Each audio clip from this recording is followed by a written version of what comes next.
বল শিলা, আজকে থেকে আপনি আমার আম্মা। ছোট পর্দায় নতুন রূপে হাজির হতে চলেছেন জনপ্রিয় অভিনেত্রী জান্নাতুল সুমাইয়া হিমি।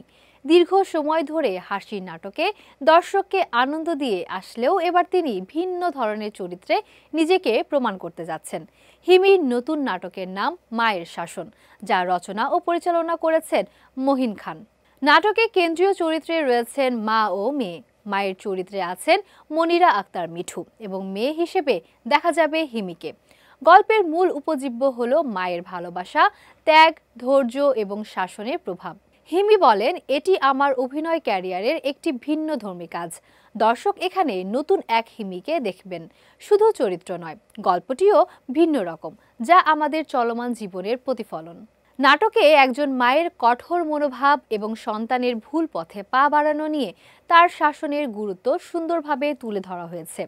দর্শকরা মায়ের ভালোবাসা ও শাসনের মর্ম উপলব্ধি করতে পারবেন।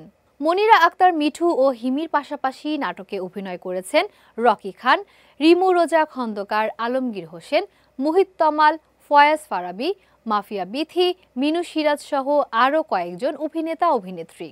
নির্মাতা জানিয়েছেন, শিগগিরই নাফ এন্টারটেনমেন্টের ইউটিউব চ্যানেলে মায়ের শাসন মুক্তি পাবে। এটি দর্শকদের জন্য নতুন গল্প ও নতুন চরিত্রের সঙ্গে পরিচয়ের এক সুযোগ হিসেবে আসছে, যেখানে হাসি, আবেগ ও বাস্তব জীবনে প্রতিচ্ছবি একসাথে মিলিত হয়েছে।